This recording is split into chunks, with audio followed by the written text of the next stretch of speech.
જમ્મુ કાશ્મીરના પહેલગામમાં આતંકી હુમલામાં 28 જેટલા નિર્દોષ લોકોના મોત નીપજ્યા હતા, જેને લઈને સમગ્ર દેશમાં ભારે રોષ જોવા મળી રહ્યો છે। બનાસકાંઠાના દિયોદરમાં આતંકવાદીઓના પૂતળા દહન કરવામાં આવ્યા છે। દિયોદર હાઈવે વિસ્તારમાં હિન્દુ સંગઠન દ્વારા આતંકવાદ વિરુદ્ધ નારા લગાવી પૂતળા દહન કરવામાં આવ્યા હતા। આતંકવાદીઓને ભારત સરકાર દ્વારા કડક સજા આપવામાં આવે તેવી માંગ કરવામાં આવી છે।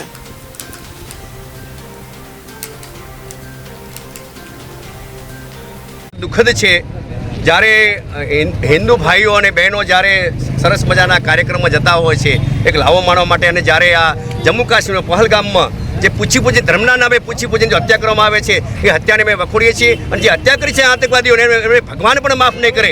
એવા આતંકવાદીઓને જલ્દીમાં જલ્દી સરકાર પકડી અને સીધી ફાંસી આપે। એના અનુસંધાને દેવોદર નગર, દેવોદરની ધરા, વિશ્વ હિન્દુ પરિષદ, બજરંગ દળ, લાયન્સ ક્લબ, ભારત વિકાસ પરિષદ, તમામ સંસ્થાઓ આજે પૂતળાદહન આતંકવાદીઓ રાખ્યું છે। એક શોકની લાગણી તરીકે અમારા જે ભાઈઓ અને બહેનો જે મૃત પામ્યા છે એમની સાચી શ્રદ્ધાંજલિ આપીએ અને આતંકવાદીઓને કડકમાં કડક સજા થાય એવું ઈચ્છીએ છીએ। જય જય શ્રી રામ, પાકિસ્તાન મુર્દાબાદ, પાકિસ્તાન મુર્દાબાદ, હાય પાકિસ્તાન, હાય પાકિસ્તાન।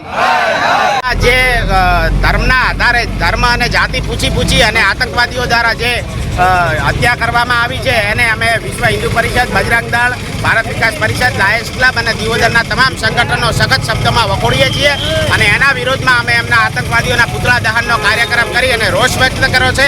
અને સરકારને પણ કહેવા માંગીએ છીએ કે આવા આતંકવાદીઓની તાત્કાલિક ધરપકડ કરી અને એને ફાંસીની સજા આપવામાં આવે અને જે પણ આતંકવાદીઓની ધરપકડ થયેલી છે તેમને તાત્કાલિક ધોરણથી ફાંસી આપવામાં આવે એવી દરેક સમાજ અને સંગઠનોની માંગ છે। બોલો જય જય શ્રી રામ, પાકિસ્તાન મુર્દાબાદ।